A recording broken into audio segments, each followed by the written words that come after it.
Evening News. People like candy. They like sweets. Global news in your community. Tonight, the Nutty Club. Live in your community, the Evening News with Derek Oliver.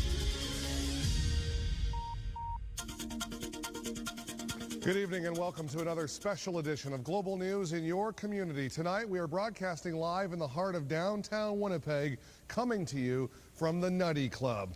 Yes, this place is awesome, a magical kingdom of candy. It's been around since 1903. If you've got a sweet tooth, you would love this place. Tonight, Mira Bahadising will take you for the grand tour and introduce you to the king of candy. Plus, Kate Stutzman learned the secret behind making pink popcorn.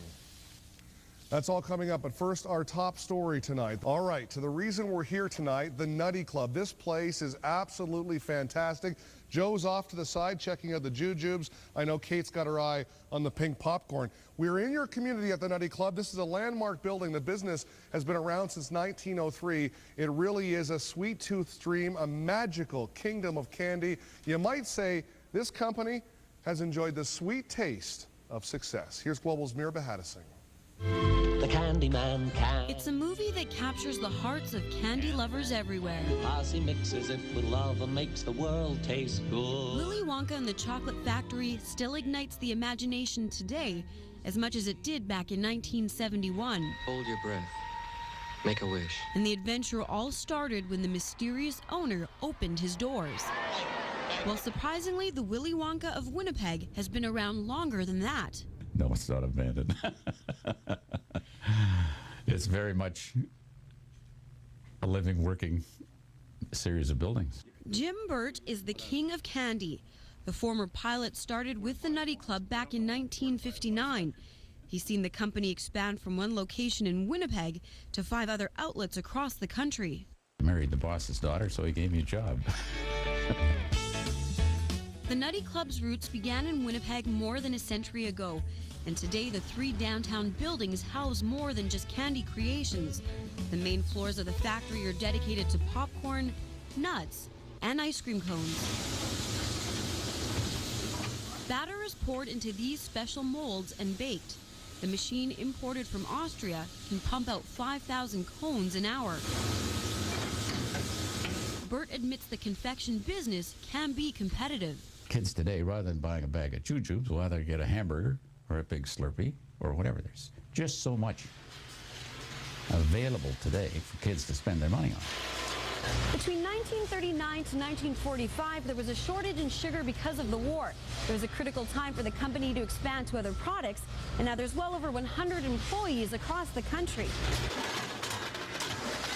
Irma Patterson's been packing candy for over 30 years. The highlight of her job. You're allowed to eat anything you want, but not while you're working. Some of the packaging is still done by hand. It's that old-fashioned attention to detail that attracts distributors. The owner of Sugar Mountain says Nutty Club products are popular with customers. A lot of tourists, when they come to Winnipeg and they're staying downtown, they see the Nutty Club building with the Candyman on the side, and a lot of people want to take something home that's uniquely Winnipeg.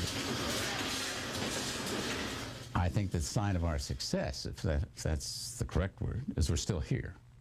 So we're obviously providing some goods and services that enough people want. And Burt is confident their sweet taste of success will continue for years to come. And the world tastes good, 'cause the Candyman thinks it should. For Global News, this is Mira Bahadising reporting. All right, Stephanie Armstrong is here now. And Steph, you got a guess at what the biggest seller here is at the Nutty Club? I would say the jujubes. There you go, jujubes. Also, my the Scotch mints. But I'll tell you what, this guy, can we see him there? There he is, the Candyman. That's the Candyman. The Candyman. He likes all the candies. Don't say it 3 times. We like the forecast that it's springtime, except there's a bit of flurry action today.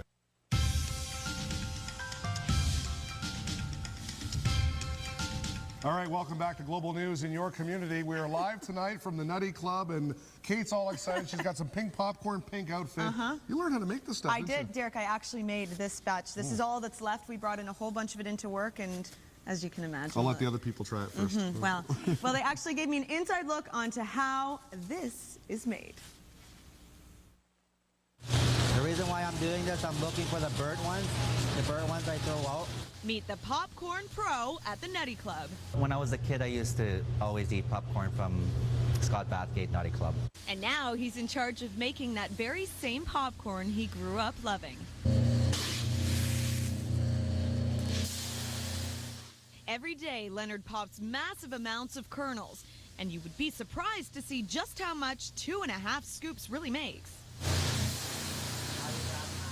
It's an intricate operation, from picking out the burnt kernels to ensuring they make their way up the belt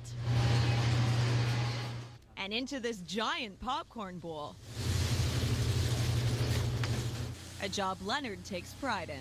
I always wanted to find out like how they made popcorn, and so now I got the chance to do it. On the agenda today, making their infamous pink elephant popcorn. Step 1 is done, the popcorn is made. Now onto the candy coating. You're making me work for my popcorn, eh? There's 4 ingredients: 6 pounds of water, 2 ounces of vanilla, 2 scoops of coloring, and 32 pounds of sugar. It tastes good for a reason. Once stirred and brought to a boil, it's time to add the pink to the popcorn. They dump the whole thing in there. It's sticky. On to step 3, packaging in that classic box you remember from your childhood. When she buzzes, when she wants dry corn, we send it down the chute.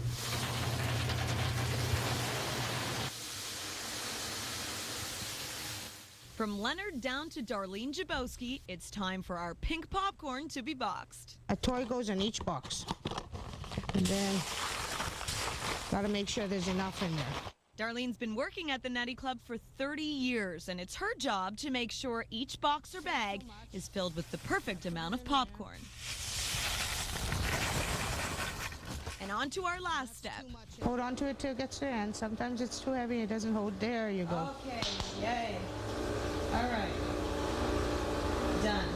And there you have it, folks. That is how pink elephant popcorn is made. I have a fun job, I would say. All right, let me have some of this. I was just going to say, I'll try it. I did. So cheers to that. What do you got for? You can't talk with your mouth. Well, you know, I work with nuts all day at work, and now I'm surrounded by nuts. Anyway, we're going to talk a little hockey. Dale Howardchuk's in town, and we'll hear from him right after this. All right, so we're broadcasting live from the Nutty Club. This is a large factory. Joe works with nuts. Yeah, which means you get the nuts. I get the nuts. You yeah. get jujubes. Jujubes there. Oh, pink great. I get popcorn. everything. There you go. A lot of fun. Thanks for joining us, everyone. Have a great night. Live in your community from the Nutty Club. Wall-to-wall candy. Talk to you tomorrow. See you at 10:30. This is for you.